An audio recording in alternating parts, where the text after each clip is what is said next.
আসসালামু আলাইকুম। দক্ষিণ কোরিয়াতে চুরি করা যেরকম সহজ, ঠিক তেরকম ধরা খাওয়াটা খুবই সহজ, মানে ইজিলি ধরা খাবেন। চুরি করতে পারবেন যেরকম সহজেই, সেরকম ধরাও খাইতে পারবেন, ধরা খাওয়া যাবেন ইজিলি। এখন মোটামুটি রাত 11টা 11:30 বাজছে। সাধারণত ফল টল তেমন কিছু কেনা হয় না, এই জন্য ভাবলাম যে একটু কলা কিনবো, এই জন্য একটু বাজারে আসছি। এটা একটা বাজার, বাজারের ভিতরে আসছি তো সব দোকানই মোটামুটি বন্ধ। কলা পাই নাই, ডিম কিনে নিয়ে যাচ্ছি। এই যে, তো একটা দোকান দেখানোর চেষ্টা করবো, দোকানটা খোলা আছে আর কি। সব কিছু মালামাল সেরকমই রাখে চলে গেছে। দেখেন, এই যে মালামাল সব কিছু রাখে মনে করেন যে চলে গেছে। দোকান কিন্তু খোলাই আছে। বাংলাদেশ হইলে কি হইতো, এটা মনে করেন টোকাই মোকাইরা আসা একদম আলু পেঁয়াজ, আপনার মিষ্টি আলু পেঁয়াজ পাতা থেকে শুরু করে এই যে দেখেন গাজর টমেটো, মানে শাকসবজির দোকান। বাংলাদেশ হইলে এটা কি হতো, টোকায়েরা সব কিছু মনে করেন যে নিয়েছে চলে যায়। তো ফল টলও আছে, আপনার মরিচ, তারপর লেবু থেকে শুরু করে আর অন্যান্য জিনিসপত্র আছে। তো বাংলাদেশ হইলে এই জিনিসগুলো কিন্তু থাকতো না, চোখের সামনে পলকেই মনে করেন যে দোকানদার থাকতেই চুরি করে। কিন্তু কোরিয়াতে এটা কিন্তু সম্ভব না, দোকান এইরকমই খোলা রাখে চলে গেছে।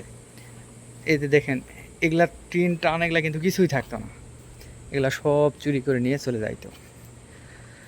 তো চুরি করা যেরকম সহজ, ঠিক সেরকমই এখানে আপনার ধরা খাওয়াটা খুবই সহজ। এই যে দেখা যাচ্ছে এগুলা কিন্তু খাবারের বর্জ্য, মানে খাবারের উমশিক সুরে কি সাধারণত বলে, মানে খাবারের যে উচ্ছিষ্ট অংশগুলা সেগুলো, এগুলো দোকানের সামনে রেখে দিয়েছে। এই যে দেখেন, এখানে দেখা যাচ্ছে যে এটা সাধারণত গার্বেজ আর কি, আপনার মনে হয় যে বিভিন্ন ধরনের আবর্জনা এখানে পলি করে রাখা দিছে। প্রতিটা দোকানের সামনে আছে, এই দোকানের সামনেও। তো এই যে এটা আবার দেখা যাচ্ছে এটা রেস্টুরেন্ট, তো খাবারের উচ্ছিষ্ট এগুলা আবার দেখা যাচ্ছে পলিথিন টলিথিন এই সেই, মানে পরিষ্কার পরিচ্ছন্নতার জন্য এগুলা সামনে রাখা দিচ্ছে দোকানের সামনে। আগামীকাল সকালবেলা করবে কি, পৌরসভা থেকে আসে এগুলো মনে করেন সবগুলো নিয়ে যাবে আগামীকাল সকালবেলা। তো কোরিয়াতে যে কোনো জিনিসই নিয়ম কানুনের দিক দিয়ে কোনো সমস্যা নাই, সব কিছু ইজি, সব কিছুই সহজ। চুরি করা যেরকম সহজ, আপনার ধরা খাওয়াটা সেরকম সহজ। এই হলো বিষয়। এই যে টহল দিচ্ছে রাতের 11টা 11:30, পুলিশ টহল দিচ্ছে, পুলিশও কিন্তু সিগন্যাল মানতেছে। এই হলো রাতের বেলা, রাতের শহর। এই যে দেখেন সিগনালে, পুলিশও সিগনালে দাঁড়ায় আছে। এরকমই নিয়ম কানুন যেরকম আছে সেরকম পুলিশ সাধারণ জনগণ পাবলিক সকলের জন্য।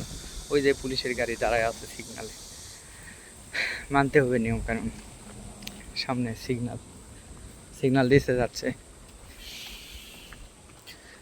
সব কিছুই একটা নিয়মের মধ্যে আবদ্ধ, বিধায় কোনো বিশৃঙ্খলা নাই, উশৃঙ্খলা নাই, কোনো ঝামেলা নাই। সবাই যে যার মতো নিজ গতিতে নিয়মের চলাফেরা করে, নিজের গতিতে নিজ নিয়মের মধ্যে, কেউ কারোর সাথে কোনো ঝামেলা নাই। মনে করেন যে এরা এইরকম যদি বয়ফ্রেন্ড গার্লফ্রেন্ড ঢাকা শহরে অনেক জায়গাতে দেখা যায় যে ঝামেলা হয়, মারামারি হয়, এরকম মেয়েটে থাকলে দেখলে।